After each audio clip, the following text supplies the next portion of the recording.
Eles estão falando aqui, ó, na pesquisa do Bureau of Health Workforce, está falando o seguinte, que nós vamos ter uma escassez de 187 mil médicos até 2037. Aí. Então, estou falando de mais 10 anos.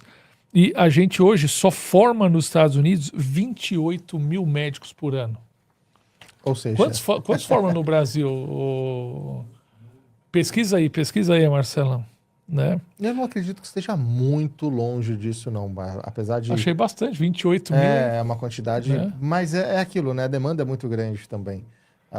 Metade disso está na Flórida, o restante fica espalhado. Fica espalhado no restante. Não sei se o pessoal sabe, mas a Flórida tem um dos melhores sistemas de saúde dos Estados Unidos, né? Justamente por conta dos aposentados que estão aqui, que utilizam muito e precisam muito do sistema de saúde. Não é à toa que o estado da Flórida, não só pelo clima, mas também é o estado dos aposentados, por conta do sistema de saúde de qualidade. Então, e aí a gente volta para o tema central da live, para alertar você. Nem se o Trump quiser, Davi, ele pode dispensar os imigrantes qualificados, não é isso? Não, se ele fizesse isso, ele quebraria o país em pouquíssimo tempo. E ele sabe disso, ou pelo menos alguém do governo dele deve saber disso para avisar ele se um dia ele pensar nessa possibilidade. Mas não existe. Pelo contrário, a gente vai continuar reafirmando isso, porque vai ter o dia que a gente vai chegar e vai falar, a gente avisou, os Estados Unidos precisa de mão de obra qualificada e vai melhorar as condições de visto para quem tem qualificação para vir trabalhar aqui. Em algum momento isso vai acontecer. Essa é a tendência, né? E aí, por isso que a gente tem falado, não confunda essas duas ações. Você vai ver, Trump não fez nada contra a imigração qualificada. Por quê? Por tudo isso que a gente está falando. Tem uma série de estatísticas, de pesquisas que mostram que os Estados Unidos não é capaz de formar essa mão de obra que já está em falta nos Estados Unidos e que ainda vai aumentar, né, o déficit nos próximos 10 anos. Né? Então, se a gente tem que fazer uma aposta, talvez seja uma facilitação ainda em alguns vistos de imigrante qualificado, né? Exatamente isso. Ou a criação de algum outro tipo de visto, ainda que seja temporário para determinada parte da cadeia produtiva, alguma coisa desse tipo vai acontecer. Eu aposto muito num aumento, por exemplo, do tipo de visto H2A, H2B, talvez criar um H2C para uma parcela específica da indústria, da construção civil, porque eu acho que a gente está falando muito de profissional qualificado, isso já é claro, já é óbvio, mas também mão de obra técnica especializada é algo que vai ser muito importante também. O próprio EB3, né? Que você tem o unskilled, o skilled, para quem tem 2 anos de experiência comprovada, o superior. Eu acho que a gente pode ter uma expectativa de ter um aumento aí nesses vistos para atrair essa mão de obra que está em falta aqui. Mas o que está por trás dessa dúvida toda? Ter ou não ter imigrante e tal? Eu acho que é uma falácia que a gente vê falando sempre por aí, que é o seguinte. Você acha que é verdade que os imigrantes estão tirando o emprego dos americanos? Não, não é verdade. Na verdade, os imigrantes estão ocupando justamente as vagas que os americanos não querem ocupar. Seja por opção, ou seja, porque o americano não quer trabalhar naquela vaga, ou seja, por falta de profissional mesmo aqui nos Estados Unidos para ocupar aquela vaga. Mas que o estrangeiro está ocupando vaga de americano, isso raramente acontece. É óbvio que quando você pega uma grande cidade, onde tem uma concentração muito grande de profissionais, você pode ter um estrangeiro ali competindo por uma vaga com americano, mas pode ter certeza que aquela mesma vaga está sendo oferecida em diversas outras cidades no país, que o americano não quer ir para lá ocupar, e geralmente o estrangeiro vai.